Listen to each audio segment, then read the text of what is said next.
കഴിവ് പോലെ തന്നെ നല്ല ഭാഗ്യവും വേണ്ട ഒന്നാണ് നമ്മുടെ സിനിമാ മേഖല. ചില നടീനടന്മാർ ഉപേക്ഷിച്ച കഥാപാത്രങ്ങൾ തികച്ചും യാദൃശ്ചികമായി മറ്റു താരങ്ങൾക്ക് ലഭിക്കുകയും അത് അവരുടെ കരിയറിലെ തന്നെ ഏറ്റവും വലിയ വിജയമുണ്ടാക്കുകയും ചെയ്തിട്ടുണ്ട്. ഉദാഹരണത്തിന് ആകാശദൂത് എന്ന സിനിമയിൽ മാധവി അവതരിപ്പിച്ച ആനി എന്ന കഥാപാത്രം സുഹാസിനി, രേവതി, ഗീത തുടങ്ങി 5ഓളം നടിമാർ ഉപേക്ഷിച്ചതിന് ശേഷമാണ് തികച്ചും യാദൃശ്ചികമായി മലയാള സിനിമയിൽ നിന്നും മാറി നിൽക്കുകയായിരുന്ന മാധവിയിലേക്ക് എത്തുന്നതും അത് അവരുടെ കരിയറിലെ തന്നെ ഏറ്റവും വലിയ വിജയമായി മാറുന്നതും. ഇത്തരത്തിൽ യാദൃശ്ചികമായി വേഷങ്ങൾ ലഭിച്ച് കരിയറിൽ വലിയ മാറ്റമുണ്ടായ നടീനടന്മാർ ആരൊക്കെ എന്നാണ് ഇന്നത്തെ വീഡിയോയിൽ നോക്കാൻ പോകുന്നത്. വീഡിയോ മുഴുവനായി കാണാൻ ശ്രദ്ധിക്കുമല്ലോ. നേരെ നമുക്ക് ടോപ്പിക്കിലേക്ക് കടക്കാം. ലാൽ ജോസിന്റെ സംവിധാനത്തിൽ 1999 പുറത്തിറങ്ങിയ ചന്ദ്രൻ ഉദിക്കുന്ന ദിക്കിൽ എന്ന സിനിമയിൽ ദിലീപിന്റെ നായികയായ കാവ്യ മാധവൻ അവതരിപ്പിച്ച രാധ എന്ന കഥാപാത്രത്തിന് വേണ്ടി ആദ്യം സമീപിച്ചിരുന്നത് മറ്റൊരു താരത്തെയായിരുന്നു. അത് മറ്റാരുമല്ല, നമ്മുടെ ബേബി ശാലിനിയായിരുന്നു. എന്നാൽ നിറം എന്ന സിനിമയുടെ തിരക്കുകൾ കാരണം ഈ ചിത്രത്തിൽ നിന്നും ശാലിനി പിന്മാറുകയായിരുന്നു. പിന്നീടാണ് അതുവരെ ബാലതാരമായി ചില സിനിമകളിൽ അഭിനയിച്ച കാവ്യ മാധവനിലേക്ക് എത്തുന്നത്. അന്ന് കാവ്യ മാധവൻ 10ാം ക്ലാസ്സിൽ പഠിക്കുകയായിരുന്നു. കുറച്ച് ആശങ്കയോടെയാണ് കാവ്യ ഈ കഥാപാത്രം ഏറ്റെടുത്തതെങ്കിലും വളരെ മനോഹരമായിട്ട് തന്നെ അവതരിപ്പിക്കുകയും ആദ്യമായി നായികയായി അഭിനയിച്ച സിനിമ തന്നെ വലിയ രീതിയിൽ ശ്രദ്ധിക്കപ്പെടുകയും ചെയ്തു.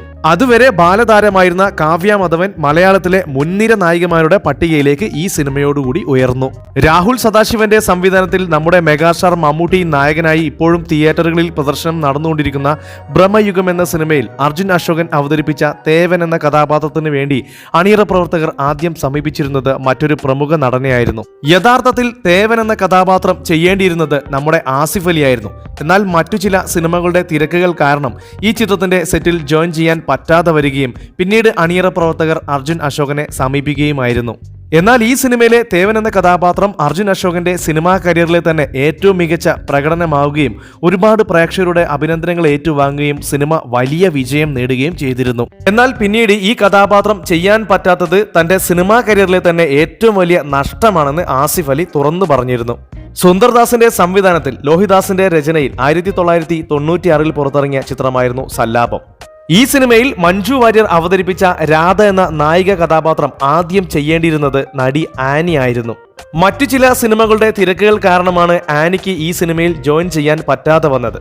എന്നാൽ പിന്നീട് ഈ കഥാപാത്രം മഞ്ജു വാര്യറിലേക്ക് എത്തുകയായിരുന്നു. അതിനു മുൻപ് 1995 പുറത്തിറങ്ങിയ സാക്ഷ്യം എന്ന സിനിമയിൽ ചെറിയൊരു വേഷത്തിൽ മാത്രമായിരുന്നു മഞ്ജു ഇതിനു മുൻപ് അഭിനയിച്ചിരുന്നത്. മഞ്ജു വാര്യർ ആദ്യമായി നായികയെത്തിയ ഈ സിനിമ വളരെയധികം ശ്രദ്ധിക്കപ്പെടുകയും ദിലീപ് മഞ്ജു വാര്യർ കോമ്പിനേഷൻ പ്രേക്ഷകർ ഇഷ്ടപ്പെടുകയും സിനിമ വലിയ വിജയമാകുകയും ചെയ്തു. അതോടുകൂടി മഞ്ജു വാര്യർ മലയാള സിനിമയിലെ മുൻനിര നായികമാരുടെ പട്ടികയിലേക്ക് ഉയരുകയും ചെയ്തു. എന്നാൽ ഈ സിനിമയിൽ നിന്ന് ആദ്യം പിന്മാറിയ ആനി, അമ്മയാണേ സത്യം, പുതുക്കോട്ടയിലെ പുതുമണവാളൻ, ആലഞ്ചേരി തമ്പ്രാക്കൾ, അക്ഷരം തുടങ്ങി 17ഓളം സിനിമകളിൽ നേരത്തെ തന്നെ അഭിനയിച്ച് മലയാളത്തിൽ അറിയപ്പെടുന്ന നടിയായി മാറിയിരുന്നു. പക്ഷേ ആനി പിന്മാറിയതോടുകൂടിയാണ് പുതുമുഖ നായികയായ മഞ്ജു വാര്യർക്ക് ഈ സിനിമയിലൂടെ അവസരം ലഭിച്ചത്. പത്മരാജന്റെ സംവിധാനത്തിൽ 1983 മമ്മൂട്ടിയും സുഹാസിനിയും പ്രധാന വേഷത്തിലെത്തിയ കൂടെവിടെ എന്ന ചിത്രത്തിലൂടെയാണ് നടൻ റഹ്മാൻ സിനിമയിലേക്ക് എത്തുന്നത്. ഈ സിനിമയിൽ റഹ്മാൻ അവതരിപ്പിച്ച രവി എന്ന കഥാപാത്രം ആദ്യം ചെയ്യേണ്ടിയിരുന്നത് മറ്റൊരു നടനായിരുന്നു. എന്നാൽ ആ നടന്റെ അഭിനയം ഒട്ടും ശരിയാകാതെ വരികയും അദ്ദേഹത്തെ വെച്ച് മുന്നോട്ട് പോകാൻ പറ്റാത്ത അവസ്ഥ എത്തുകയും ചെയ്തു. സിനിമയുടെ ഷൂട്ടിംഗ് ഊട്ടിയിൽ വെച്ചായിരുന്നു നടക്കുന്നത്. അതുകൊണ്ട് തന്നെ പരിസരത്തുള്ള സ്കൂളുകളിൽ അന്വേഷിക്കാൻ തുടങ്ങി. അങ്ങനെ യാദൃശ്ചികമായി കണ്ടതാണ് റഹ്മാനെ. സിനിമയുമായോ സിനിമാ അഭിനയവുമായോ യാതൊരു ബന്ധവും റഹ്മാൻ ഇല്ലായിരുന്നു. സിനിമാ മോഹം പോലുമില്ലാത്ത റഹ്മാൻ അങ്ങനെ തികച്ചും യാദൃശ്ചികമായിട്ടാണ് കൂടെവിടെ എന്ന സിനിമയിലേക്ക് കടന്നു വരുന്നത്. അങ്ങനെ ആ നടന്റെ അഭിനയം ശരിയാകാത്തത് കൊണ്ട് മാത്രം സിനിമയിലെത്തിയ റഹ്മാൻ 80 കാലഘട്ടങ്ങളിൽ ഏറ്റവും അധികം ആരാധകരുള്ള നടനായി മാറുകയും പിന്നീട് ഒരുപാട് വേഷങ്ങൾ ചെയ്യുകയും ചെയ്തിരുന്നു. വൈശാഖിന്റെ സംവിധാനത്തിൽ 2012 പുറത്തിറങ്ങിയ സിനിമയായിരുന്നു മല്ലു സിംഗ്. ഉണ്ണി മുകുന്ദൻ, കുഞ്ചാക്കോ ബോബൻ, ആസിഫ് അലി, ബിജു മേനോൻ, മനോജ് കെ ജയൻ, സുരാജ് വെഞ്ഞാറമൂട് തുടങ്ങി വലിയൊരു താരനിര ഈ സിനിമയിലുണ്ടായിരുന്നു. എന്നാൽ ഈ സിനിമയിൽ ഉണ്ണി മുകുന്ദൻ അവതരിപ്പിച്ച ടൈറ്റിൽ റോൾ ഹരീന്ദ്ര സിംഗ് എന്ന കഥാപാത്രം ആദ്യം ചെയ്യേണ്ടിയിരുന്നത് പൃഥ്വിരാജ് ആയിരുന്നു. ഈ ചിത്രത്തിൽ ആസിഫ് അലി അവതരിപ്പിച്ച ഒറിജിനൽ ഹരീന്ദ്ര സിംഗിന്റെ ഗസ്റ്റ് അപ്പിയറൻസ് ആയിരുന്നു ഉണ്ണി മുകുന്ദന് പറഞ്ഞു വെച്ചിരുന്ന റോള്. ഈ സിനിമയുടെ ഫോട്ടോഷൂട്ട് വരെ പൃഥ്വിരാജിനെ വെച്ച് അന്ന് നടത്തിയിരുന്നു. മറ്റു ചില സിനിമകളുടെ തിരക്കുകൾ കാരണമാണ് പൃഥ്വിരാജ് ഈ സിനിമയിൽ നിന്നും പിന്മാറിയത്. പിന്നീടാണ് ഒട്ടും പ്രതീക്ഷിക്കാതെ ഈ കഥാപാത്രം ഉണ്ണി മുകുന്ദന് ലഭിക്കുന്നത്. ഉണ്ണി മുകുന്ദൻ ചെയ്യാനിരുന്ന ഗസ്റ്റ് അപ്പിയറൻസ് ആസിഫ് അലിക്കും നൽകി. എന്നാൽ പൃഥ്വിരാജിനെ സംബന്ധിച്ചിടത്തോളം ഇതൊരു സാധാരണ സിനിമയായിരുന്നു. പക്ഷേ അതുവരെ ചെറിയ ചെറിയ വേഷങ്ങൾ മാത്രം ചെയ്തിരുന്ന ഉണ്ണി മുകുന്ദന് കരിയറിലെ തന്നെ ഏറ്റവും വലിയ വേഷവും ബ്രേക്കുമായി മാറുകയായിരുന്നു മല്ലു സിംഗ് എന്ന ഈ സിനിമ. ഈ ചിത്രം ശ്രദ്ധിക്കപ്പെട്ടതോടുകൂടി ഉണ്ണി മുകുന്ദന്റെ കരിയർ ഗ്രാഫ് വളരെയധികം ഉയർന്നു. വിനയന്റെ സംവിധാനത്തിൽ 2002 പുറത്തിറങ്ങിയ ചിത്രമായിരുന്നു ഊമ പെണ്ണിന് ഉരിയാട പയ്യൻ. എന്നാൽ ഈ സിനിമയിലെ ബോബി എന്ന കഥാപാത്രം ആദ്യം അവതരിപ്പിക്കേണ്ടിയിരുന്നത് ദിലീപായിരുന്നു. എന്നാൽ ചില കാരണങ്ങളാൽ ദിലീപ് ഈ സിനിമയിൽ നിന്നും പിന്മാറിയതോടുകൂടിയാണ് അന്നത്തെ കാലത്ത് ചാൻസ് അന്വേഷിച്ചു നടക്കുകയായിരുന്ന ജയസൂര്യയിലേക്ക് ഈ കഥാപാത്രം എത്തുന്നത്. ഒട്ടും പ്രതീക്ഷിക്കാതെയായിരുന്നു ഈ കഥാപാത്രം അദ്ദേഹത്തിന് അന്ന് ലഭിച്ചത്. ഇതിനു മുൻപ് ചില സിനിമകളിൽ ജൂനിയർ ആർട്ടിസ്റ്റായും ചെറിയ ചെറിയ വേഷങ്ങളിലും മാത്രമായിരുന്നു ജയസൂര്യ അഭിനയിച്ചിരുന്നത്. കാവ്യ മാധവനായിരുന്നു ഈ സിനിമയിലെ നായിക. അതുവരെ നിരവധി സിനിമകളിൽ നായകനായി മലയാളത്തിലെ മുൻനിര നായകന്മാരുടെ പട്ടികയിലേക്ക് വന്ന ദിലീപിന്റെ പിന്മാറ്റം ചാൻസ് അന്വേഷിച്ച് നടന്നുകൊണ്ടിരുന്ന ജയസൂര്യക്ക് മലയാള സിനിമയിലേക്ക് വലിയൊരു അവസരമാണ് തുറന്നുകൊടുത്തത്. ഈ സിനിമയിലെ ജയസൂര്യയുടെ കഥാപാത്രം വളരെയധികം ശ്രദ്ധിക്കപ്പെടുകയും പിന്നീട് ഒരുപാട് അവസരങ്ങൾ ജയസൂര്യക്ക് ലഭിക്കുകയും മലയാളത്തിലെ മികച്ച നടനായി തുടരുകയും ചെയ്തു. സിദ്ദിഖ് ലാലിന്റെ സംവിധാനത്തിൽ 1991 പുറത്തിറങ്ങിയ ഗോഡ് ഫാദർ എന്ന സിനിമയിൽ കനക അവതരിപ്പിച്ച മാലു എന്ന കഥാപാത്രം ചെയ്യേണ്ടിയിരുന്നത് മറ്റൊരു നടിയായിരുന്നു. മറ്റാരുമല്ല, അത് നമ്മുടെ ഊർവശിയായിരുന്നു. ഈ കഥാപാത്രത്തിനായി സംവിധായകർ ഊർവശിയെ സമീപിച്ചിരുന്നെങ്കിലും മറ്റു ചില സിനിമകളുടെ തിരക്കുകൾ കാരണം ചിത്രത്തിൽ ജോയിൻ ചെയ്യാൻ പറ്റാതെ വരികയായിരുന്നു. അതോടുകൂടി ഒരുപാട് അന്വേഷണങ്ങൾക്കൊടുവിലാണ് ഈ കഥാപാത്രം കനകയിലെത്തുന്നത്. ഇതിനു മുൻപ് ഏതാനും ചില തമിഴ് സിനിമകളിൽ അഭിനയിച്ച കനകയ്ക്ക് ഗോഡ് ഫാദർ വലിയൊരു ബ്രേക്ക് നൽകുകയും മലയാളത്തിൽ ഏറ്റവും അധികം പ്രദർശിപ്പിച്ച ചിത്രത്തിലെ നായിക എന്ന റെക്കോർഡ് നേടിക്കൊടുക്കുകയും ചെയ്തു. കനകയുടെ ആദ്യ മലയാള സിനിമ കൂടിയായിരുന്നു ഇത്. ഉർവശിയുടെ പിന്മാറ്റം കനകയ്ക്ക് മലയാളത്തിലേക്ക് ഒരു അവസരം തുറന്നുകൊടുത്തു. മാത്രമല്ല, ഈ സിനിമയിൽ ഭീമൻ രഘു അവതരിപ്പിച്ച പ്രേമചന്ദ്രൻ എന്ന കഥാപാത്രം ആദ്യം അവതരിപ്പിക്കേണ്ടിയിരുന്നത് നെടുമുടി വേണുവായിരുന്നു. ഭീമൻ രഘുവിനെ കടപ്പുറം കാർത്തിയാനി എന്ന കഥാപാത്രത്തിന്റെ കൂടെയുള്ള ഒരു ഗുണ്ടയുടെ റോളായിരുന്നു ആദ്യം കാസ്റ്റ് ചെയ്തിരുന്നത്. നെടുമുടി വേണു ചില സിനിമകളുടെ തിരക്കുകൾ കാരണം പിന്മാറിയതുകൊണ്ടാണ് ഭീമൻ രഘുവിന് പ്രേമചന്ദ്രൻ എന്ന മുഴുനീള കഥാപാത്രം ലഭിച്ചത്. നെടുമുടിയെ സംബന്ധിച്ചിടത്തോളം ഇതൊരു സാധാരണ കഥാപാത്രമാണ്. ഇതിനു മുൻപ് ഒരുപാട് കഥാപാത്രങ്ങൾ ചെയ്ത് എസ്റ്റാബ്ലിഷ് ആയിട്ടുണ്ട് നെടുമുടി. പക്ഷേ അതുവരെ ഗുണ്ടാവേഷങ്ങൾ മാത്രം ചെയ്ത ഭീമൻ രഘുവിന് ഇത് വലിയൊരു ബ്രേക്ക് ആവുകയും കരിയറിലെ തന്നെ ഒരു ഉയർച്ചയാകുകയും ചെയ്തു. ലാൽ ജോസിന്റെ സംവിധാനത്തിൽ 2006 പുറത്തിറങ്ങിയ ചിത്രമായിരുന്നു ക്ലാസ്മേറ്റ്സ്. പൃഥ്വിരാജ്, ഇന്ദ്രജിത്ത്, ജയസൂര്യ, നരേൻ തുടങ്ങി വലിയൊരു താരനിര ഈ സിനിമയിലുണ്ടായിരുന്നു. എന്നാൽ ഈ സിനിമയിൽ നരേൻ അവതരിപ്പിച്ച മുരളി അയ്യർ എന്ന കഥാപാത്രം ആദ്യം അവതരിപ്പിക്കേണ്ടിയിരുന്നത് കുഞ്ചാക്കോ ബോബൻ ആയിരുന്നു. സിനിമയുടെ ഷൂട്ടിംഗ് ആരംഭിക്കുന്നതിന് തൊട്ട് മുൻപാണ് കുഞ്ചാക്കോ ബോബൻ ഈ സിനിമയിൽ നിന്ന് പിന്മാറുന്നതും തികച്ചും യാദൃശ്ചികമായി ഈ കഥാപാത്രം നരേനിലെത്തുന്നതും. അതുവരെ ഏതാനും ചില സിനിമകളിൽ നരേൻ അഭിനയിച്ചിരുന്നെങ്കിലും ഈ ചിത്രമാണ് നരേനെ കൂടുതൽ ജനപ്രിയനാക്കിയത്. ഈ സിനിമയിൽ നരേൻ അഭിനയിച്ച എന്റെ കൽബിലെ വെണ്ണിലാവ് എന്ന് തുടങ്ങുന്ന ഗാനം വളരെയധികം ശ്രദ്ധിക്കപ്പെടുകയും അന്നത്തെ കാലത്ത് ഏറ്റവും അധികം പോപ്പുലറായ മലയാള ഗാനമായി മാറുകയും ചെയ്തിരുന്നു. ഇതോടുകൂടി കേരളത്തിൽ നരേന് വലിയൊരു ഫാൻ ബേസ് ഉണ്ടാകുകയും ചെയ്തു. ലാൽ ജോസിന്റെ സിനിമാ കരിയറിലെ തന്നെ ഏറ്റവും വലിയ ഹിറ്റുകളിൽ ഒന്നാണ് ക്ലാസ്മേറ്റ്സ്. അങ്ങനെ കുഞ്ചാക്കോ ബോബന്റെ പിന്മാറ്റം യാദൃശ്ചികമായി നരേന് വലിയൊരു ഹിറ്റ് നൽകുകയും ചെയ്തു. റാഫി മെക്കാർട്ടിന്റെ സംവിധാനത്തിൽ 2000 പുറത്തിറങ്ങിയ സിനിമയായിരുന്നു തെങ്കാശിപട്ടണം. സുരേഷ് ഗോപി, ലാല്, ദിലീപ്, സംയുക്ത വർമ്മ, ഗീതു മോഹൻദാസ്, കാവ്യ മാധവൻ തുടങ്ങിയവരായിരുന്നു പ്രധാന വേഷങ്ങൾ കൈകാര്യം ചെയ്തിരുന്നത്. ഈ സിനിമയിൽ സലീം കുമാറും മച്ചാൻ വർഗീസും അവതരിപ്പിച്ച 2 കഥാപാത്രങ്ങളും ആദ്യം ചെയ്യേണ്ടിയിരുന്നത് നമ്മുടെ ഇന്ദ്രൻസ് ചേട്ടനായിരുന്നു. ഈ സിനിമയിൽ KD കമ്പനിയുടെ മറ്റൊരു മാനേജർ കഥാപാത്രമായിരുന്നു ഇന്ദ്രൻസ് ചെയ്യേണ്ടിയിരുന്നത്. എന്നാൽ മറ്റു ചില സിനിമകളുടെ തിരക്കുകൾ കാരണമായിരുന്നു ഈ സിനിമയിൽ നിന്നും ഇന്ദ്രൻസ് പിന്മാറിയത്. അതോടുകൂടി അന്ന് ഒരു ദിവസത്തെ ഷൂട്ടിങ്ങിന് വേണ്ടി മാത്രം വന്ന സലീം കുമാറിനും മച്ചാൻ വർഗീസിനും ഇന്ദ്രൻസ് ചെയ്യാനിരുന്ന കഥാപാത്രം പകുത്തു നൽകുകയായിരുന്നു. അങ്ങനെ ഒരു ദിവസത്തെ ഷൂട്ടിങ്ങിനായി ചെറിയ റോളിലെത്തിയ സലീം കുമാറിനും മച്ചാൻ വർഗീസിനും സിനിമ ഉടനീളമുള്ള വലിയ കഥാപാത്രം തന്നെ ലഭിച്ചു. അന്നത്തെ കാലത്ത് ഈ സിനിമ വലിയ ഹിറ്റാവുകയും അതുവരെ ചെറിയ ചെറിയ റോൾ മാത്രം ചെയ്ത സലീം കുമാറിനും മച്ചാൻ വർഗീസിനും വലിയ ബ്രേക്ക് നൽകുകയും ഈ ചിത്രത്തിലെ കോമഡി രംഗങ്ങൾ വളരെയധികം ശ്രദ്ധിക്കപ്പെടുകയും ചെയ്തു. അതോടുകൂടി രണ്ടുപേർക്കും പിന്നീട് ഒരുപാട് അവസരങ്ങൾ ലഭിച്ചു. ആഷിഖ് അബുവിന്റെ സംവിധാനത്തിൽ 2017 പുറത്തിറങ്ങിയ ചിത്രമായിരുന്നു മായാനദി. ഈ സിനിമയിൽ ഐശ്വര്യ ലക്ഷ്മി അവതരിപ്പിച്ച അപർണ എന്ന കഥാപാത്രം ആദ്യം ചെയ്യേണ്ടിയിരുന്നത് മറ്റൊരു നായികയായിരുന്നു. ഷൂട്ടിംഗ് ആരംഭിക്കുന്നതിന് തൊട്ട് മുൻപ് ആ നായിക പിന്മാറിയതോടുകൂടിയാണ് ഈ കഥാപാത്രം അപ്രതീക്ഷിതമായി ഐശ്വര്യ ലക്ഷ്മിയിലെത്തുന്നത്. മായാനദിക്ക് മുൻപ് ഞണ്ടുകളുടെ നാട്ടിൽ ഒരു ഇടവേള എന്ന ചിത്രത്തിൽ മാത്രമായിരുന്നു ഐശ്വര്യ ലക്ഷ്മി ഇതിനു മുൻപ് അഭിനയിച്ചിരുന്നത്. ടൊവിനോ തോമസ് നായകനായ ഈ ചിത്രത്തിൽ ഐശ്വര്യ ലക്ഷ്മി അവതരിപ്പിച്ച കഥാപാത്രം വളരെയധികം ശ്രദ്ധിക്കപ്പെടുകയും ഐശ്വര്യ ലക്ഷ്മിക്ക് കരിയറിലെ തന്നെ വലിയൊരു ഗ്രാഫ് വളർച്ച ഉണ്ടാവുകയും ചെയ്തു. ജോഷിയുടെ സംവിധാനത്തിൽ 2004 പുറത്തിറങ്ങിയ ചിത്രമാണ് റൺവേ. ഈ സിനിമയിൽ ദിലീപ് അവതരിപ്പിച്ച വാളയാർ പരമശിവം എന്ന നായക കഥാപാത്രം ആദ്യം ചെയ്യാനിരുന്നത് മെഗാസ്റ്റാർ മമ്മൂട്ടിയായിരുന്നു. പക്ഷേ ചില സിനിമകളുടെ തിരക്കുകൾ കാരണം ഈ ചിത്രത്തിൽ നിന്നും മമ്മൂട്ടി പിന്മാറുകയായിരുന്നു. പിന്നീട് ആര് എന്ന ചോദ്യത്തിനൊടുവിലാണ് ഈ കഥാപാത്രം ദിലീപിലെത്തുന്നത്. എന്നാൽ ഈ സിനിമ ദിലീപിന്റെ കരിയറിൽ വലിയൊരു മാറ്റം തന്നെ ഉണ്ടാക്കി. അതുവരെ കോമഡി വേഷങ്ങൾ മാത്രം ചെയ്ത ദിലീപിന് ആക്ഷൻ രംഗങ്ങളും വഴങ്ങും എന്ന് തെളിയിച്ചത് ഈ റൺവേ എന്ന സിനിമയാണ്. ഈ സിനിമ വലിയ വിജയമായിരുന്നു. ഇപ്പോൾ ഈ സിനിമയുടെ രണ്ടാം ഭാഗം പ്ലാൻ ചെയ്യുന്നതായി ദിലീപ് ഒരു അഭിമുഖത്തിൽ പറയുകയും ചെയ്തിരുന്നു. ഡെന്നീസ് ജോസഫിന്റെ സംവിധാനത്തിൽ 1988 പുറത്തിറങ്ങിയ മമ്മൂട്ടി ചിത്രമായിരുന്നു മനു അങ്കിൾ. ഈ സിനിമയിൽ സുരേഷ് ഗോപി അവതരിപ്പിച്ച മിന്നൽ പ്രതാപൻ എന്ന കോമഡി പോലീസ് കഥാപാത്രം ആദ്യം ചെയ്യാനിരുന്നത് നമ്മുടെ ജഗതി ചേട്ടനായിരുന്നു. എന്നാൽ മറ്റു ചില സിനിമകളുടെ തിരക്കുകൾ കാരണം ജഗതി ചേട്ടൻ ഈ സിനിമയിൽ ജോയിൻ ചെയ്യാൻ പറ്റാതെ വരികയും അവിടെ ഷൂട്ടിംഗ് കാണാൻ വന്ന സുരേഷ് ഗോപിക്ക് യാദൃശ്ചികമായി ഈ റോൾ ലഭിക്കുകയുമായിരുന്നു. വളരെ മനോഹരമായിട്ട് തന്നെ അദ്ദേഹം ആ കഥാപാത്രം അവതരിപ്പിക്കുകയും സുരേഷ് ഗോപിക്ക് അതുവരെ മലയാള സിനിമയിൽ ഉണ്ടായിരുന്ന ഇമേജ് ബ്രേക്ക് ചെയ്യുകയും ചെയ്ത ചിത്രമായിരുന്നു മനു അങ്കിൾ. സിനിമ വളരെയധികം ശ്രദ്ധിക്കപ്പെടുകയും സുരേഷ് ഗോപിയുടെ മിന്നൽ പ്രതാപൻ എന്ന കഥാപാത്രത്തിന് ഒരുപാട് ഫാൻ ബേസ് ഉണ്ടാകുകയും ചെയ്തു.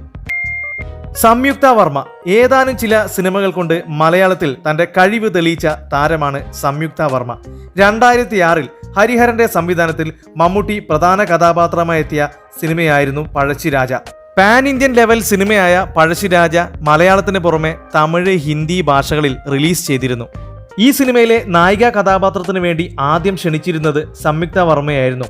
ഒരുപാട് സിനിമകൾ ചെയ്തതിനു ശേഷം ബിജു മേനോനുമായുള്ള വിവാഹത്തിന് ശേഷം സംയുക്തയുടെ ഒരു മടങ്ങി വരവ് പ്രതീക്ഷിച്ച സിനിമയായിരുന്നു പഴശ്ശിരാജ. എന്നാൽ ചില ഫാമിലി കാരണങ്ങളാൽ സംയുക്ത വർമ്മ ക്ഷണം നിരസിക്കുകയായിരുന്നു. പിന്നീടാണ് ആ കഥാപാത്രം കനിഹയിലെത്തുന്നത്. കനിഹ വളരെ മനോഹരമായിട്ട് തന്നെ നായിക കഥാപാത്രത്തെ അവതരിപ്പിച്ചിട്ടുണ്ട്. പിന്നീട് കനിഹയുടെ കഥാപാത്രം ശ്രദ്ധിക്കപ്പെട്ടു. പഴശ്ശിരാജ പറയണ്ടല്ലോ, ഇൻഡസ്ട്രിയൽ ഹിറ്റായിരുന്നു. 2013 വരെ ഏറ്റവും അധികം കളക്ഷൻ നേടിയ മലയാള സിനിമ എന്ന റെക്കോർഡ് പഴശ്ശിരാജ എന്ന സിനിമക്കായിരുന്നു. ശരത് കുമാർ, പത്മപ്രിയ, സുമൻ, ജഗദീഷ് ശ്രീകുമാർ തുടങ്ങിയവരായിരുന്നു മറ്റു കഥാപാത്രങ്ങളെ അവതരിപ്പിച്ചിരുന്നത്. മഞ്ജു വാര്യർ മലയാള സിനിമയിൽ ഏറ്റവും അധികം പ്രതിഫലം വാങ്ങുന്ന നായികമാരിൽ ഒരാൾ ഇന്നും മഞ്ജു വാര്യർ തന്നെയാണ്. നിരവധി കഥാപാത്രങ്ങളുടെ തന്റെ കഴിവ് തെളിയിച്ച മഞ്ജു വാര്യർ ഒരുപാട് സിനിമകൾ ഉപേക്ഷിച്ചിട്ടുണ്ട്. അതിലാദ്യ സിനിമ 1993 സിബി മലയിലിന്റെ സംവിധാനത്തിൽ പുറത്തിറങ്ങിയ ആകാശദൂത് എന്ന സിനിമയാണ്. മാധവിയും മുരളിയുമായിരുന്നു ഈ സിനിമയിൽ പ്രധാന കഥാപാത്രങ്ങളെ അവതരിപ്പിച്ചിരുന്നത്. ഇരുവരുടെയും മൂത്ത മകളുടെ കഥാപാത്രത്തിന് വേണ്ടി ആദ്യം പരിഗണിച്ചിരുന്നത് മഞ്ജു വാര്യറെ ആയിരുന്നു. ഈ സിനിമയിൽ മഞ്ജു വാര്യറെ കണ്ടെത്തിയത് എങ്ങനെയാണെന്നല്ലേ, ഈ കഥാപാത്രത്തിന് യോജിച്ച കുട്ടിയെ ആവശ്യമുണ്ടെന്ന് പറഞ്ഞ് പത്രത്തിൽ ഒരു പരസ്യം നൽകിയിരുന്നു. ഒരുപാട് ഫോട്ടോസും കത്തുകളും സംവിധായകന് ലഭിച്ചിരുന്നു. അതിൽ നിന്നും അണിയറ പ്രവർത്തകർ തിരഞ്ഞെടുത്തത് മഞ്ജു വാര്യരുടെ ഫോട്ടോ ആയിരുന്നു. അങ്ങനെ മഞ്ജു വാര്യറെ വിളിച്ചു പറഞ്ഞു. മഞ്ജു വാര്യർ അഭിനയിക്കാൻ തയ്യാറുമായിരുന്നു. ഷൂട്ടിംഗ് ഫിക്സ് ചെയ്തു. പക്ഷെ ഒരു പ്രശ്നം, ഷൂട്ടിംഗ് ആരംഭിക്കാനിരിക്കെ മഞ്ജു വാര്യർക്കന്ന് പരീക്ഷയായിരുന്നു. അതുകൊണ്ട് മഞ്ജു വാര്യർ ഈ സിനിമയിൽ നിന്നും പിന്മാറി. പിന്നീടാണ് സീന ആന്റണിയെ ആ റോളിലേക്ക് മുരളി കൊണ്ടുവരുന്നത്. സീന ആന്റണി മുരളിയോടൊപ്പം മറ്റൊരു സിനിമയിൽ ഇതിനു മുൻപ് അഭിനയിച്ചിരുന്നു. പിന്നീട് നടന്നത് ചരിത്രം. ആകാശദൂത് ബ്ലോക്ക് ബസ്റ്റർ വിജയമാകുകയും ഏറ്റവും അധികം കളക്ഷൻ നേടുന്ന സിനിമയുടെ പട്ടികയിൽ ഉൾപ്പെടുകയും ചെയ്തിരുന്നു. മഞ്ജു വാര്യർ ഉപേക്ഷിച്ച അടുത്ത സിനിമ 1997 പ്രിയദർശന്റെ സംവിധാനത്തിൽ പുറത്തിറങ്ങിയ ചന്ദ്രലേഖ എന്ന സിനിമയാണ്. മോഹൻലാൽ, ശ്രീനിവാസൻ, പൂജ ഭദ്ര, സുകന്യ തുടങ്ങിയവരായിരുന്നു ഈ സിനിമയിൽ പ്രധാന കഥാപാത്രങ്ങളെ അവതരിപ്പിച്ചിരുന്നത്. ഈ സിനിമയിൽ നായികമാരിൽ ഒരാൾക്ക് വേണ്ടി ആദ്യം സംവിധായകൻ പ്രിയദർശൻ സമീപിച്ചിരുന്നത് മഞ്ജു വാര്യരെയായിരുന്നു. എന്നാൽ മറ്റു സിനിമകളുടെ തിരക്ക് കാരണമായിരുന്നു ഈ സിനിമ മഞ്ജു ഉപേക്ഷിച്ചിരുന്നത്. പിന്നീട് ഈ ചിത്രം സൂപ്പർ ഹിറ്റായി മാറുകയും 100 ഡേയ്സിന് മുകളിൽ തിയേറ്ററിൽ ഓടുകയും ചെയ്തിരുന്നു. അടുത്ത സിനിമ 1999 സിദ്ദീഖിന്റെ സംവിധാനത്തിൽ പുറത്തിറങ്ങിയ ഫ്രണ്ട്സ് എന്ന സിനിമയായിരുന്നു. ജയറാം, മുകേഷ്, ശ്രീനിവാസൻ, ദിവ്യ ഉണ്ണി, മീന തുടങ്ങിയവരായിരുന്നു പ്രധാന കഥാപാത്രങ്ങളെ അവതരിപ്പിച്ചിരുന്നത്. എന്നാൽ ഈ സിനിമയിൽ മീന അവതരിപ്പിച്ച നായിക കഥാപാത്രത്തിന് വേണ്ടി ആദ്യം പരിഗണിച്ചിരുന്നത് മഞ്ജു വാര്യറെ ആയിരുന്നു. മഞ്ജു വാര്യർ കഥ ഇഷ്ടപ്പെടുകയും ഈ സിനിമയിൽ അഭിനയിക്കാമെന്ന് ഉറപ്പ് കൊടുക്കുകയും ചെയ്തിരുന്നു. പക്ഷേ പെട്ടെന്ന് ദിലീപുമായുള്ള വിവാഹം ഉറപ്പിച്ചതിനെ തുടർന്ന് ഈ സിനിമയിൽ നിന്നും മഞ്ജു പിന്മാറുകയായിരുന്നു. പിന്നീട് ഈ സിനിമ സൂപ്പർ ഹിറ്റായി മാറുകയും നിരവധി ഭാഷകളിലേക്ക് റീമേക്ക് ചെയ്യുകയും ചെയ്തിരുന്നു. അടുത്ത സിനിമ 2022 ഷാജി കൈലാസിന്റെ സംവിധാനത്തിൽ പുറത്തിറങ്ങിയ കാപ്പ എന്ന സിനിമയായിരുന്നു. പൃഥ്വിരാജ്, ആസിഫ് അലി, അപർണ ബാലമുരളി, അന്നാബെൻ തുടങ്ങിയവരായിരുന്നു പ്രധാന കഥാപാത്രങ്ങളെ അവതരിപ്പിച്ചിരുന്നത്. ഈ സിനിമയിൽ അപർണ ബാലമുരളി അവതരിപ്പിച്ച പ്രമീള എന്ന നായിക കഥാപാത്രത്തിന് വേണ്ടി ആദ്യം അനൗൺസ് ചെയ്തിരുന്നത് മഞ്ജു വാര്യറെ ആയിരുന്നു. എന്നാൽ സിനിമയുടെ ഷൂട്ടിംഗ് ആരംഭിക്കുന്നതിന് മുമ്പ് നേരത്തെ കമ്മിറ്റ് ചെയ്ത അജിത്തിന്റെ തമിഴ് സിനിമയുടെ ഡേറ്റുമായി ക്ലാഷ് ആവുകയായിരുന്നു. അങ്ങനെ ഈ സിനിമയിൽ നിന്നും നൈസായി മഞ്ജു പിന്മാറി. പിന്നീട് ഈ സിനിമയ്ക്ക് സ്വീകാര്യത ലഭിക്കുകയും അപർണ ബാലമുരളി അവതരിപ്പിച്ച കഥാപാത്രം ശ്രദ്ധിക്കപ്പെടുകയും ചെയ്തിരുന്നു. സിനിമ കണ്ടവർ പറഞ്ഞത് ഒരു പടിക്ക് മഞ്ജു വാര്യരേക്കാൾ മുകളിൽ നിൽക്കുന്നത് അപർണ ബാലമുരളി തന്നെയാണെന്നാണ്. ശോഭന മലയാളത്തിലെ സൂപ്പർ താരങ്ങളുടെ ഒക്കെ നായികയായി തകർത്തഭിനയിച്ച ശോഭന ഉപേക്ഷിച്ച സിനിമ 1995 ഭദ്രന്റെ സംവിധാനത്തിൽ പുറത്തിറങ്ങിയ മലയാളത്തിലെ എക്കാലത്തെയും മികച്ച സിനിമകളിലൊന്നായ സ്ഫടികം എന്ന ചിത്രമാണ്. മോഹൻലാൽ, തിലകൻ, ഊർവശി, സ്ഫടികം ജോർജ്, സിൽക്ക് സ്മിത തുടങ്ങിയവരായിരുന്നു പ്രധാന കഥാപാത്രങ്ങളെ അവതരിപ്പിച്ചിരുന്നത്. ഈ സിനിമയിൽ ഊർവശി അവതരിപ്പിച്ചിരുന്ന നായിക കഥാപാത്രത്തിന് വേണ്ടി ആദ്യം സമീപിച്ചിരുന്നത് ശോഭനയായിരുന്നു. ശോഭനയ്ക്ക് കഥ ഇഷ്ടപ്പെടുകയും ചെയ്തിരുന്നു. പക്ഷേ ഈ സിനിമയിൽ നിന്നും ശോഭന പിന്മാറി. സിനിമയേക്കാൾ നൃത്തത്തെ സ്നേഹിക്കുന്ന ശോഭനയ്ക്ക് വിദേശത്തൊരു സ്റ്റേജ് പ്രോഗ്രാം ഉള്ളതുകൊണ്ട് ഈ സിനിമയിൽ അഭിനയിക്കാൻ പറ്റാതെ വരികയായിരുന്നു. പിന്നീട് ഊർവശിയിലേക്ക് എത്തുകയും ഈ സിനിമ സൂപ്പർ ഹിറ്റായി മാറുകയും മോഹൻലാലിന്റെയും ഊർവശിയുടെയും തിലകന്റെയും ഒക്കെ കരിയറിലെ തന്നെ ഏറ്റവും മികച്ച സിനിമകളിലൊന്നായി മാറുകയും ചെയ്തു. ശോഭന ഉപേക്ഷിച്ച അടുത്ത സിനിമ ജി മാർത്താണ്ഡന്റെ സംവിധാനത്തിൽ 2016 പുറത്തിറങ്ങിയ പാവാട എന്ന സിനിമയായിരുന്നു. പൃഥ്വിരാജ്, അനു മേനോൻ, മിയ, ആശാ ശരത്ത്, മണിയൻ പിള്ളരാജു, നെടുമുടി വേണു തുടങ്ങിയവരായിരുന്നു പ്രധാന കഥാപാത്രങ്ങളെ അവതരിപ്പിച്ചിരുന്നത്. ഈ സിനിമയിൽ ആശാ ശരത്ത് അവതരിപ്പിച്ച പൃഥ്വിരാജിന്റെ അമ്മ റോളിലേക്ക് ആദ്യം പരിഗണിച്ചിരുന്നത് ശോഭനയായിരുന്നു. ഇതിനായി ശോഭനയെ വിളിച്ചപ്പോൾ ഡാൻസ് പ്രോഗ്രാം ഉണ്ടെന്നും ചെന്നൈയിൽ നിന്നും വിട്ടു നിൽക്കാൻ പറ്റില്ലെന്നും പറഞ്ഞിരുന്നു. എന്നാൽ ഈ സിനിമയിൽ ശോഭനയുടെ ഭാഗങ്ങളെല്ലാം ചെന്നൈയിൽ വെച്ച് തന്നെ ഷൂട്ട് ചെയ്യാമെന്ന് പറഞ്ഞു. എന്നിട്ടും ഈ സിനിമയിൽ അഭിനയിക്കാൻ ശോഭന തയ്യാറായില്ല. അവസാനം കാര്യം തുറന്നു പറഞ്ഞു. ഇപ്പോൾ അമ്മ റോളിൽ അഭിനയിക്കാൻ താല്പര്യമില്ല എന്നും ചേച്ചിയുടെ മറ്റോ റോളാണെങ്കിൽ ചെയ്യാമെന്നും പറഞ്ഞു. പിന്നീടാണ് ഈ റോൾ ആശാ ശരത്തിൽ എത്തുന്നത്. ആശാ ശരത്ത് വളരെ മനോഹരമായിട്ട് തന്നെ കൈകാര്യം ചെയ്തിട്ടുണ്ട്. പിന്നീട് ഈ സിനിമ ഹിറ്റാവുകയും ശ്രദ്ധിക്കപ്പെടുകയും ചെയ്തിരുന്നു. മീര ജാസ്മിൻ. ഏതാനും ചില സിനിമകൾ കൊണ്ട് തന്നെ കഴിവ് തെളിയിച്ച മീര ജാസ്മിൻ ഉപേക്ഷിച്ച സിനിമ 2002 സുന്ദർദാസിന്റെ സംവിധാനത്തിൽ പുറത്തിറങ്ങിയ കുബേരൻ എന്ന സിനിമയാണ്. ദിലീപ്, സംയുക്ത വർമ്മ, കലാഭവൻ മണി, ഉമാശങ്കരി, ജഗദീഷ് ശ്രീകുമാർ തുടങ്ങിയവരായിരുന്നു പ്രധാന കഥാപാത്രങ്ങളെ അവതരിപ്പിച്ചിരുന്നത്. ദിലീപ്, സംയുക്ത വർമ്മ, കലാഭവൻ മണി, ഉമാശങ്കരി, ജഗദീഷ് ശ്രീകുമാർ തുടങ്ങിയവരായിരുന്നു പ്രധാന കഥാപാത്രങ്ങളെ അവതരിപ്പിച്ചിരുന്നത്. ഈ സിനിമയിൽ ഉമാശങ്കരി അവതരിപ്പിച്ച കഥാപാത്രത്തിന് വേണ്ടി ആദ്യം സമീപിച്ചിരുന്നത് മീര ജാസ്മിനെ ആയിരുന്നു. മുൻപ് പുറത്തിറങ്ങിയ സൂത്രധാരൻ എന്ന സിനിമയിൽ ദിലീപും മീര ജാസ്മിനും തമ്മിലുള്ള കെമിസ്ട്രി നന്നായി വർക്കൗട്ടായിരുന്നു. അതുകൊണ്ട് തന്നെ മീര ജാസ്മിന്റെ ഡേറ്റിന് വേണ്ടി സംവിധായകൻ ഒരുപാട് നടന്നിരുന്നു. എന്നാൽ മീര ജാസ്മിന്റെ ഡേറ്റ് ലഭിച്ചില്ല. പിന്നീടാണ് ഉമാശങ്കരിയെ കണ്ടെത്തുന്നത്. പ്രിയാമണി. സൗത്ത് ഇന്ത്യയിലെ സൂപ്പർ താരമായ പ്രിയാമണി ഉപേക്ഷിച്ച സിനിമ 2005 ലാൽ ജോസിന്റെ സംവിധാനത്തിൽ പുറത്തിറങ്ങിയ ചാന്ത് പൊട്ട് എന്ന സിനിമയാണ്. ദിലീപ്, ഇന്ദ്രജിത്ത്, ബിജു മേനോൻ, ലാൽ, ഗോപിക, ഭാവന തുടങ്ങിയവരായിരുന്നു പ്രധാന കഥാപാത്രങ്ങളെ അവതരിപ്പിച്ചിരുന്നത്. ഈ സിനിമയിൽ ഗോപിക അവതരിപ്പിച്ച നായിക കഥാപാത്രത്തിന് വേണ്ടി ആദ്യം കണ്ടെത്തിയത് പ്രിയാമണിയായിരുന്നു. സിനിമയിൽ അഭിനയിക്കാൻ ഉറപ്പ് നൽകിയ പ്രിയാമണി പക്ഷേ സിനിമ ഏതാനും മാസങ്ങൾ നീളാൻ സാധ്യതയുള്ളതുകൊണ്ട് വിനയന്റെ സംവിധാനത്തിൽ പുറത്തിറങ്ങിയ സത്യം എന്ന സിനിമയിൽ അഭിനയിക്കാൻ വേണ്ടി പോയി. പ്രിയാമണി പിന്മാറിയതോടെ മറ്റൊരു താരത്തെ സംവിധായകൻ കണ്ടെത്തി. സിനിമയിൽ അഭിനയിക്കാമെന്ന് ഉറപ്പ് നൽകി ആ താരവും വിനയൻ സംവിധാനം ചെയ്ത വെള്ളി നക്ഷത്രം എന്ന സിനിമയിൽ അഭിനയിക്കാൻ പോയി. പിന്നീടാണ് ഈ കഥാപാത്രം ഗോപികയിലേക്ക് എത്തുന്നത്. ഗോപിക വളരെ മനോഹരമായി അവതരിപ്പിക്കുകയും ഈ സിനിമ പിന്നീട് സൂപ്പർ ഹിറ്റായി മാറുകയും ചെയ്തിരുന്നു.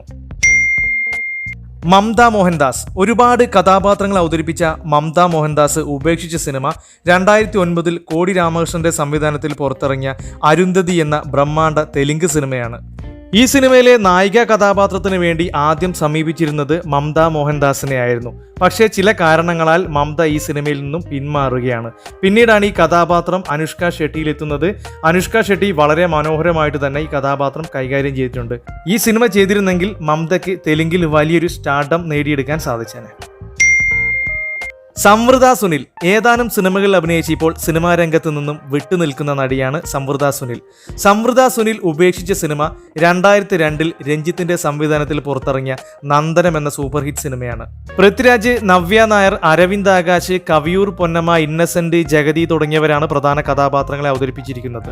ഈ സിനിമയിലെ നായിക കഥാപാത്രത്തിന് വേണ്ടി ആദ്യം പരിഗണിച്ചിരുന്നത് സംവൃത സുനിലിനെ ആയിരുന്നു. അന്ന് സ്കൂൾ വിദ്യാർത്ഥിനിയായിരുന്ന സംവൃത സുനിൽ ഈ സിനിമയിൽ നിന്നും പിന്മാറുകയായിരുന്നു. പിന്നീടാണ് നവ്യ നായരിലേക്ക് കഥാപാത്രം എത്തുന്നതും സിനിമ ശ്രദ്ധിക്കപ്പെടുന്നതും പൃഥ്വിരാജിന്റെയും നവ്യ നായരുടെയും കരിയറിലെ തന്നെ ബെസ്റ്റ് പെർഫോമൻസായി മാറുന്നതും. അംബിക. പഴയകാല നടിയായ അംബിക ഉപേക്ഷിച്ചത് 1988 പ്രിയദർശന്റെ സംവിധാനത്തിൽ പുറത്തിറങ്ങിയ ചിത്രം എന്ന സിനിമയിലെ നായികാ വേഷമാണ്. പിന്നീടാണ് ഈ കഥാപാത്രം രഞ്ജിനിയിൽ എത്തുന്നതും വളരെ മനോഹരമായിട്ട് തന്നെ രഞ്ജിനി അവതരിപ്പിക്കുന്നതും മോഹൻലാലിന്റെയും രഞ്ജിനിയുടെയും കരിയർ ബെസ്റ്റ് ഫിലിമായി മാറുകയും ചെയ്യുന്നത്. അമല അക്നേനി. പഴയകാല നായികയായ അമല ഉപേക്ഷിച്ചത് 1991 പ്രിയദർശന്റെ സംവിധാനത്തിൽ പുറത്തിറങ്ങിയ സൂപ്പർ ഹിറ്റ് ഫിലിമായ കിലുക്കമായിരുന്നു. ഈ സിനിമയിൽ രേവതി അവതരിപ്പിച്ച നായിക കഥാപാത്രത്തിനു വേണ്ടി ആദ്യം സമീപിച്ചിരുന്നതും സിനിമയ്ക്ക് സൈൻ ചെയ്തിരുന്നതും അമലയായിരുന്നു. പിന്നീട് പെട്ടെന്നുള്ള വിവാഹത്തെ തുടർന്ന് ഈ സിനിമയിൽ നിന്നും അമല പിന്മാറുകയായിരുന്നു. പിന്നീടാണ് രേവതി ഈ സിനിമയിൽ അഭിനയിക്കുന്നതും ശ്രദ്ധിക്കപ്പെടുന്ന കഥാപാത്രമായി മാറുന്നതും. ആദ്യ സിനിമ 1986 തമ്പി കണ്ണന്താനത്തിന്റെ സംവിധാനത്തിൽ പുറത്തിറങ്ങിയ മോഹൻലാലിന്റെ എക്കാലത്തെ മികച്ച സിനിമകളിലൊന്നായ രാജാവിന്റെ മകനാണ്. എന്നാൽ ഈ സിനിമയുടെ കഥ ആദ്യം പറയുന്നത് മമ്മൂട്ടിയോടായിരുന്നു. മമ്മൂട്ടിക്ക് വേണ്ടി എഴുതിയ സിനിമയായിരുന്നു ഇത്. ഡെന്നീസ് ജോസഫ് ആയിരുന്നു ഈ സിനിമയുടെ തിരക്കഥാകൃത്ത്. ഡെന്നീസ് ജോസഫും മമ്മൂട്ടിയും തമ്മിലുള്ള അടുപ്പം നമുക്കറിയാവുന്നതാണ്. ഡെന്നീസ് ജോസഫും തമ്പി കണ്ണന്താനവും ഒരുപാട് മമ്മൂട്ടിയെ നിർബന്ധിച്ചു. പക്ഷേ മമ്മൂട്ടി ഈ സിനിമയിൽ അഭിനയിച്ചില്ല. ഈ സിനിമയിൽ മമ്മൂട്ടി അഭിനയിക്കാതിരിക്കാൻ കാരണം ഇതിനു മുൻപ് തമ്പി കണ്ണന്താനും മമ്മൂട്ടിയും തമ്മിൽ ഒന്നിച്ച ആ നേരം അല്പദൂരം എന്ന സിനിമ വലിയ പരാജയമായിരുന്നു. ഒരു പരാജയ സംവിധാനത്തോടൊപ്പം അഭിനയിക്കില്ല എന്ന് മമ്മൂട്ടി തീരുമാനിച്ചു. അതുകൊണ്ട് തന്നെ വാശിയോടെ ഈ സിനിമ തമ്പി കണ്ണന്താനം മോഹൻലാലിനെ ഏൽപ്പിക്കുന്നു. കാറ് വിറ്റും റബ്ബർ തോട്ടം പണയം വെച്ചും അദ്ദേഹം ഫണ്ട് കണ്ടെത്തി സിനിമ ചിത്രീകരിച്ചു. സൂപ്പർ ഹിറ്റായി മാറി. മോഹൻലാലിനെ സൂപ്പർ സ്റ്റാർ ആക്കുന്നതും ഈ സിനിമയാണ്. അടുത്ത സിനിമ ഈ അടുത്തിടെ നമ്മെ വിട്ടുപിരിഞ്ഞ സിദ്ദീഖ് സാറിന്റെ സംവിധാനത്തിൽ 1999 പുറത്തിറങ്ങിയ ഫ്രണ്ട്സ് എന്ന സൂപ്പർ ഹിറ്റ് ചിത്രമാണ്. ജയറാം, മുകേഷ്, ശ്രീനിവാസൻ തുടങ്ങിയവരാണ് ഈ സിനിമയിൽ പ്രധാന കഥാപാത്രങ്ങളെ അവതരിപ്പിച്ചത്. എന്നാൽ ജയറാമിന്റെ കഥാപാത്രം ആദ്യം അവതരിപ്പിക്കേണ്ടിയിരുന്നത് സുരേഷ് ഗോപിയായിരുന്നു. സുരേഷ് ഗോപിയെ സമീപിച്ച സുരേഷ് ഗോപി സമ്മതിച്ചതുമാണ്. പക്ഷേ അന്ന് സിനിമയുടെ ഒരു ഫസ്റ്റ് ലുക്ക് ഫോട്ടോ തയ്യാറാക്കിയിരുന്നു. ശ്രീനിവാസനും മുകേഷും സുരേഷ് ഗോപിയുമായിരുന്നു ആ ഫോട്ടോയിൽ ശ്രീനിവാസനും മുകേഷും മുൻപിലും സുരേഷ് ഗോപി പിന്നിലുമായിരുന്നു. അത് കണ്ട ആരോ സുരേഷ് ഗോപിയെ പറഞ്ഞ് തെറ്റിദ്ധരിപ്പിച്ചു. അത് കേട്ട സുരേഷ് ഗോപി നിസ്സാരമായ തെറ്റിദ്ധാരണയുടെ പുറത്ത് ഈ സിനിമയിൽ നിന്ന് പിന്മാറുകയായിരുന്നു. ആ കാര്യം സിദ്ദീഖിനെ വിളിച്ചു ചോദിക്കുകയോ പറയുകയോ ചെയ്തിട്ടില്ല. ഡേറ്റിനായി ചെന്നപ്പോൾ ഡേറ്റ് നൽകാൻ പറ്റില്ലെന്ന് സുരേഷ് ഗോപി തറപ്പിച്ചു പറഞ്ഞു. പിന്നീടാണ് ജയറാമിനോട് കഥ പറയുന്നത്. ജയറാം ഇരുകൈ നീട്ടി സ്വീകരിച്ചു. പിന്നീട് സൂപ്പർ ഹിറ്റ് ആയിരുന്നു ഈ സിനിമ. മറ്റൊന്ന്, ഈ സിനിമയിലെ ലാസറളാപ്പൻ എന്ന കഥാപാത്രം ആദ്യം അവതരിപ്പിക്കാൻ വേണ്ടി സമീപിച്ചത് ഇന്നസെന്റിനെ ആയിരുന്നു. പക്ഷേ ഇന്നസെന്റിന്റെ പ്രശ്നം, ഒരേ ഡേറ്റിന് വേണ്ടി സത്യൻ അന്തിക്കാട്, പ്രിയദർശൻ, സിദ്ദീഖ് 3 പേരും പ്രിയപ്പെട്ട സംവിധായകർ ഒരേ ഡേറ്റ് ചോദിച്ചു. ഏതെങ്കിലും ഒരാൾക്ക് ഡേറ്റ് നൽകിയാൽ മറ്റ് 2 പേരും പിണങ്ങുമെന്ന് കരുതിയ ഇന്നസെന്റ് ആർക്കും ഡേറ്റ് നൽകാതെ സിനിമയൊന്നും ചെയ്യാതെ പിണക്കാതിരിക്കാൻ വേണ്ടി വീട്ടിലിരിക്കുകയായിരുന്നു. പിന്നീടാണ് ജഗദീഷ് ശ്രീകുമാറിനെ സമീപിക്കുന്നത്. ജഗദീഷ് ശ്രീകുമാർ ഏറ്റെടുത്തു. ആ കഥാപാത്രം പിന്നീട് ചരിത്രത്തിന്റെ ഭാഗമായി. സൂപ്പർ ഹിറ്റായി സിനിമയും കഥാപാത്രവും. അടുത്ത സിനിമ വിനയന്റെ സംവിധാനത്തിൽ 2001 പുറത്തിറങ്ങിയ കരിമാടിക്കുട്ടൻ എന്ന സിനിമയാണ്. കലാഭവൻ മണിയും നന്ദിനിയുമാണ് ഈ സിനിമയിൽ പ്രധാന കഥാപാത്രങ്ങളെ അവതരിപ്പിച്ചത്. നമ്മളെ വിട്ടുപിരിഞ്ഞ മണിച്ചേട്ടൻ ഈ സിനിമയിൽ തകർത്ത് അഭിനയിച്ചിരുന്നു. ഈ സിനിമയിൽ നന്ദിനിയുടെ കഥാപാത്രത്തിന് വേണ്ടി ആദ്യം സമീപിച്ചിരുന്നത് ദിവ്യ ഉണ്ണിയായിരുന്നു. കഥ കേട്ട് ദിവ്യ ഉണ്ണി ഇഷ്ടപ്പെടുകയും ചെയ്തിരുന്നു. പക്ഷേ മണിച്ചേട്ടനാണ് ഈ സിനിമയിലെ നായകനെന്നറിഞ്ഞ ദിവ്യ ഉണ്ണി സിനിമ ചെയ്യാൻ തയ്യാറാവാതെ പിന്മാറുകയായിരുന്നു. പിന്നീടാണ് നന്ദിനി സിനിമയിൽ നായികയായി വരുന്നത്. നന്ദിനി വളരെ മനോഹരമായിട്ട് തന്നെ കഥാപാത്രത്തെ അവതരിപ്പിച്ചിട്ടുണ്ട്. ഈ സിനിമ പിന്നീട് സൂപ്പർ ഹിറ്റ് ആവുകയും ചെയ്തു. സുരേഷ് കൃഷ്ണ, രാജൻ പി ദേവ്, ജനാർദ്ദനൻ, ഗണേഷ് കുമാർ തുടങ്ങിയവരാണ് പ്രധാന കഥാപാത്രങ്ങളെ അവതരിപ്പിച്ചിരിക്കുന്നത്. നമ്മുടെ മണിച്ചേട്ടൻ ഈ സിനിമയിൽ വളരെ മനോഹരമായിട്ട് തന്നെ അഭിനയിച്ചിട്ടുണ്ട്. ഈ സിനിമയിലെ പാട്ടുകളും സൂപ്പർ ഹിറ്റ് ആയിരുന്നു. മാത്രമല്ല മറ്റു ഭാഷകളിലേക്കും ഈ സിനിമ റീമേക്ക് ചെയ്തിട്ടുണ്ട്. ദിവ്യ ഉണ്ണി ഈ സിനിമയിൽ അഭിനയിക്കാതിരുന്നത് ദിവ്യ ഉണ്ണിക്ക് വലിയ നഷ്ടം തന്നെയാണ്. അടുത്ത സിനിമ ജി മാർത്താണ്ഡന്റെ സംവിധാനത്തിൽ 2016 പൃഥ്വിരാജ് നായകനായി പുറത്തിറങ്ങിയ പാവാട എന്ന സിനിമയാണ്. പൃഥ്വിരാജ്, മിയ, ആശാ ശരത്ത്, അനൂപ് മേനോൻ, നെടുമുടി വേണു തുടങ്ങിയവരാണ് പ്രധാന കഥാപാത്രങ്ങളെ അവതരിപ്പിച്ചത്. ഈ സിനിമയിൽ പൃഥ്വിരാജിന്റെ അമ്മ വേഷം കൈകാര്യം ചെയ്യുന്നത് ആശാ ശരത്താണ്. എന്നാൽ ആ റോളിലേക്ക് ആദ്യം സമീപിച്ചിരുന്നത് നടി ശോഭനയായിരുന്നു. ശോഭനയോട് ചെന്ന് കഥ പറഞ്ഞപ്പോൾ കഥ കേട്ട ശോഭന ഡാൻസ് പരിപാടികൾ കൊണ്ട് തിരക്കിലാണ്, അതുകൊണ്ട് ചെന്നൈ വിട്ട് വരാൻ പറ്റില്ല എന്നായിരുന്നു മറുപടി പറഞ്ഞിരുന്നത്. അതുകൊണ്ട് പൃഥ്വിരാജും സംഘവും ശോഭനയുടെ എല്ലാ ഷോട്ടുകളും ചെന്നൈയിൽ വെച്ച് തന്നെ ചിത്രീകരിക്കാമെന്ന് പറഞ്ഞു. അതും ശോഭനയ്ക്ക് അംഗീകരിക്കാൻ പറ്റിയില്ല. അവസാനം കാരണം തുറന്നു പറഞ്ഞു. അമ്മ റോളിൽ ഇപ്പോൾ അഭിനയിക്കാൻ താല്പര്യമില്ലെന്നും ചേച്ചിയുടെ മറ്റോ റോളാണെങ്കിൽ വേണമെങ്കിൽ അഭിനയിക്കാമെന്നും പറഞ്ഞു. പിന്നീടാണ് ആശാ ശരത്തിനെ സമീപിക്കുന്നത്. ആശാ ശരത്ത് വളരെ മനോഹരമായിട്ട് തന്നെ ആ റോൾ കൈകാര്യം ചെയ്തിട്ടുണ്ട്. ഈ സിനിമ സൂപ്പർ ഹിറ്റാവുകയും 35 കോടിയിലേറെ ബോക്സ് ഓഫീസിൽ നിന്ന് കളക്ഷൻ നേടുകയും ചെയ്തിരുന്നു. അടുത്ത സിനിമ 1993 സിബി മലയിലിന്റെ സംവിധാനത്തിൽ പുറത്തിറങ്ങിയ ആകാശദൂത് എന്ന സൂപ്പർ ഹിറ്റ് സിനിമയാണ്. മുരളിയും മാധവിയുമാണ് ഈ സിനിമയിലെ പ്രധാന കഥാപാത്രങ്ങളെ അവതരിപ്പിച്ചിരിക്കുന്നത്.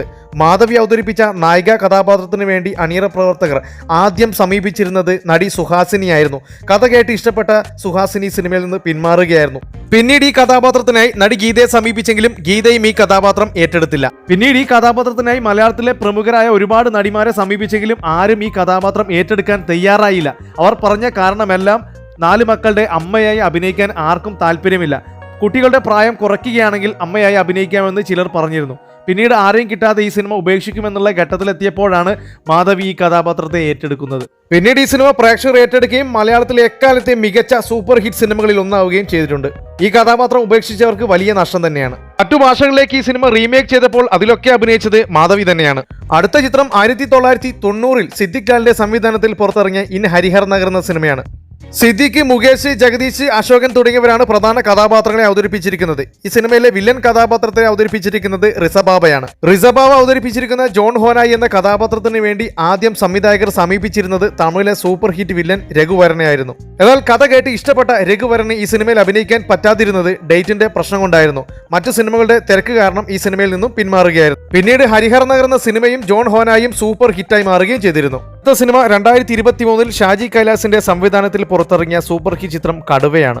പൃഥ്വിരാജ്, വിവേക് ഒബ്രോയ്, സംയുക്ത മേനോൻ, അലൻസിയർ, ബൈജു സന്തോഷ് തുടങ്ങിയവരാണ് പ്രധാന കഥാപാത്രങ്ങളെ അവതരിപ്പിച്ചിരിക്കുന്നത്. ഈ സിനിമയിൽ വില്ലൻ കഥാപാത്രത്തെ അവതരിപ്പിച്ചിരിക്കുന്നത് വിവേക് ഒബ്രോയാണ്. വിവേക് ഒബ്രോയുടെ റോളിന് വേണ്ടി ആദ്യം സമീപിച്ചിരുന്നത് തമിഴിലെ സൂപ്പർ താരം അരവിന്ദ് സ്വാമിയായിരുന്നു. പക്ഷേ കഥ കേട്ട് ഇഷ്ടപ്പെട്ട അരവിന്ദ് സ്വാമിക്ക് ഈ സിനിമയിൽ ജോയിൻ ചെയ്യാൻ സാധിച്ചില്ല. കാരണം അണിയറ പ്രവർത്തകർ ആവശ്യപ്പെട്ട ദിവസങ്ങളിലെ ഡേറ്റ് മറ്റൊരു സിനിമയ്ക്ക് വേണ്ടി നൽകിയിരുന്നു. അതുകൊണ്ട് തന്നെ ഈ സിനിമയിൽ നിന്ന് പിന്മാറുകയായിരുന്നു. പിന്നീടാണ് വിവേക് ഒബ്രോയ് ഈ സിനിമയിലേക്ക് എത്തുന്നത്. പിന്നീട് വിവേക് ഒബ്രോയെയും പൃഥ്വിരാജിനെയും പ്രേക്ഷകർ ഏറ്റെടുക്കുകയായിരുന്നു. ബോക്സ് ഓഫീസിൽ നിന്നും 50 കോടിയിലേറെ കളക്ഷൻ നേടി 2023 ഏറ്റവും കളക്ഷൻ നേടുന്ന മൂന്നാമത്തെ ചിത്രമായി മാറുകയും ചെയ്തിരുന്നു കടുവ. അടുത്ത സിനിമയും 2022 ഷാജി കൈലാസിന്റെ സംവിധാനത്തിൽ പുറത്തിറങ്ങിയ കാപ്പ എന്ന സിനിമയാണ്. പൃഥ്വിരാജ്, ആസിഫ് അലി, അപർണ ബാലമുരളി, അന്നാബൻ, ദിലീഷ് പോത്തൻ തുടങ്ങിയവരാണ് പ്രധാന കഥാപാത്രങ്ങളെ അവതരിപ്പിച്ചിരിക്കുന്നത്. ഈ സിനിമയിൽ അപർണ ബാലമുരളി അവതരിപ്പിച്ചിരിക്കുന്ന നായിക കഥാപാത്രത്തിന് വേണ്ടി ആദ്യം കാസ്റ്റ് ചെയ്തിരുന്നത് നടി മഞ്ജു വാര്യരെ ആയിരുന്നു. ചില കാരണങ്ങളാൽ ഈ സിനിമയുടെ ഷൂട്ടിംഗ് നീണ്ടുപോകുകയായിരുന്നു. മഞ്ജു വാര്യരുടെ ഡേറ്റ് മറ്റൊരു തമിഴ് സിനിമയുമായി ക്ലാഷ് ആയതുകൊണ്ട് ഈ സിനിമയിൽ നിന്നും മഞ്ജു വാര്യർ പിന്മാറുകയായിരുന്നു. പിന്നീടാണ് ആ റോളിലേക്ക് അപർണ ബാലമുരളിയെ കാസ്റ്റ് ചെയ്യുന്നത്. രണ്ടാം ഭാഗം പ്രതീക്ഷിക്കാവുന്ന ഒരു സിനിമ കൂടിയാണ് കാപ്പ. അടുത്ത സിനിമ 1988 ഡെന്നീസ് ജോസഫിന്റെ സംവിധാനത്തിൽ പുറത്തിറങ്ങിയ മനു അങ്കിൾ എന്ന സിനിമയാണ്. മമ്മൂട്ടി, സുരേഷ് ഗോപി, പ്രതാപ് ചന്ദ്രൻ, സോമൻ, ലിസി തുടങ്ങിയവരാണ് പ്രധാന കഥാപാത്രങ്ങളെ അവതരിപ്പിച്ചിരിക്കുന്നത്. മോഹൻലാലും ഈ സിനിമയിൽ ഒരു ക്യാമിയോ റോൾ ചെയ്തിട്ടുണ്ട്. ഈ സിനിമയിൽ സുരേഷ് ഗോപി അവതരിപ്പിച്ചിരിക്കുന്ന മിന്നൽ പ്രതാപൻ എന്ന കഥാപാത്രത്തിന് വേണ്ടി ആദ്യം അണിയറ പ്രവർത്തകർ സമീപിച്ചിരുന്നത് ജഗദീഷ് ശ്രീകുമാറിനെ ആയിരുന്നു. ജഗദീഷ് ശ്രീകുമാർ തിരക്കായതിനാൽ ആ പരിസരത്തുണ്ടായിരുന്ന സുരേഷ് ഗോപിയെ കഥാപാത്രം ഏൽപ്പിക്കുകയായിരുന്നു. അതുകൊണ്ടാണ് സുരേഷ് ഗോപി അതുവരെ ചെയ്ത പോലീസ് കഥാപാത്രത്തിൽ നിന്നും വളരെ വ്യത്യസ്തമായി ഒരു കോമഡി കഥാപാത്രമാണ് ഈ സിനിമയിൽ അവതരിപ്പിച്ചിരിക്കുന്നത്. എന്നാൽ മനുങ്കിൾ എന്ന സിനിമയും സുരേഷ് ഗോപിയുടെ ആ കഥാപാത്രവും വളരെയധികം ശ്രദ്ധിക്കപ്പെട്ടിരുന്നു. സിനിമ സൂപ്പർ ഹിറ്റായി മാറുകയും ചെയ്തിരുന്നു. അടുത്ത സിനിമ 2013 ജീത്തു ജോസഫിന്റെ സംവിധാനത്തിൽ പുറത്തിറങ്ങിയ മലയാളത്തിലെ എക്കാലത്തെയും ഓൾ ടൈം ബ്ലോക്ക് ബസ്റ്റർ സിനിമകളിലൊന്നായ ദൃശ്യമാണ്. മോഹൻലാൽ, മീന, അൻസിബ, എസ്തർ അനിൽ, കലാഭവൻ, ഷാജോൺ തുടങ്ങിയവരാണ് പ്രധാന കഥാപാത്രങ്ങളെ അവതരിപ്പിച്ചിരിക്കുന്നത്. എന്നാൽ മോഹൻലാൽ അവതരിപ്പിച്ചിരിക്കുന്ന ജോർജൂട്ടി എന്ന നായക കഥാപാത്രത്തിന് വേണ്ടി ആദ്യം സമീപിച്ചിരുന്നത് മമ്മൂട്ടിയായിരുന്നു. കഥ കേട്ട മമ്മൂട്ടി ഈ സിനിമയിൽ നിന്നും പിന്മാറാൻ കാരണം മമ്മൂട്ടിയുടെ ഡേറ്റ് ക്ലാഷ് കാരണമാണ്. മമ്മൂട്ടിയുടെ ഡേറ്റ് സൈലൻസ് എന്ന സിനിമയ്ക്ക് നൽകിയിരിക്കുകയായിരുന്നു. അങ്ങനെ സൈലൻസ് എന്ന സിനിമ വലിയ പരാജയമായി മാറുകയും മോഹൻലാൽ ഏറ്റെടുത്ത ദൃശ്യം ബോക്സ് ഓഫീസിൽ നിന്നും വലിയ വിജയം ഉണ്ടാക്കുകയും ചെയ്തു. നിരവധി പരാജയങ്ങൾ ഏറ്റുവാങ്ങി മോഹൻലാലിന്റെ സ്ഥാനം അപ്രസക്തമായിക്കൊണ്ടിരിക്കുന്ന സമയത്താണ് ദൃശ്യം എന്ന സിനിമയിലൂടെ മോഹൻലാൽ ശക്തമായി തിരിച്ചു വരുന്നത്. നിരവധി ഭാഷകളിലേക്കും ദൃശ്യം റീമേക്ക് ചെയ്തിരുന്നു. തമിഴ്, തെലുങ്ക്, ഹിന്ദി, ചൈനീസ് ഭാഷകളിൽ വരെ ഈ സിനിമ റീമേക്ക് ചെയ്തിട്ടുണ്ട്.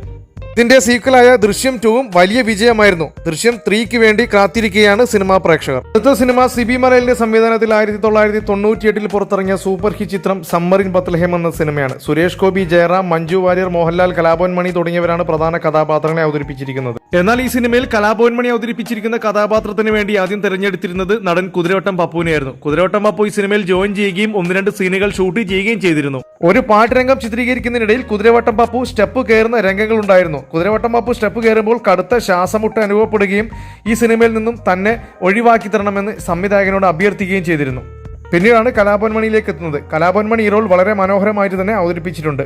കുതിരവട്ടം പപ്പുവിനേക്കാൾ കലാഭവൻ മണിയാണ് ഈ സിനിമയ്ക്കും കഥാസന്ദർഭത്തിനും കൂടുതൽ യോജിച്ചതെന്ന് തോന്നുന്നു. അടുത്ത സിനിമ ലോഹിദാസിന്റെ സംവിധാനത്തിൽ 2003 പുറത്തിറങ്ങിയ ചക്രം എന്ന സിനിമയാണ്. ഈ സിനിമ ആദ്യം സംവിധാനം ചെയ്തിരുന്നത് കമലായിരുന്നു. പ്രധാന കഥാപാത്രങ്ങളെ അവതരിപ്പിച്ചത് മോഹൻലാലും ദിലീപുമായിരുന്നു. ഈ സിനിമയിലെ നായിക കഥാപാത്രം ആദ്യം ചെയ്തിരുന്നത് ബോളിവുഡിലെ സൂപ്പർ താരം വിദ്യാ ബാലനായിരുന്നു.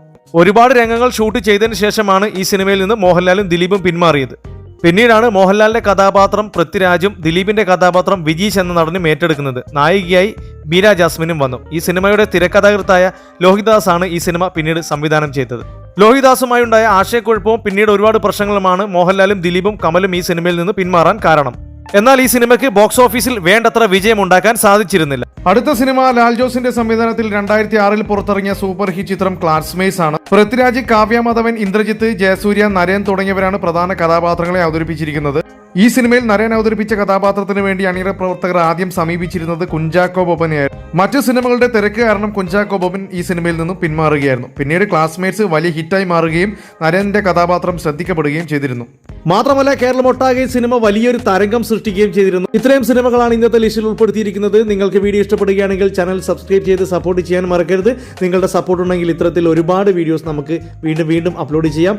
അപ്പോൾ മറ്റൊരു വീഡിയോയുമായി വീണ്ടും കാണാം. Thank you for watching only for cinema.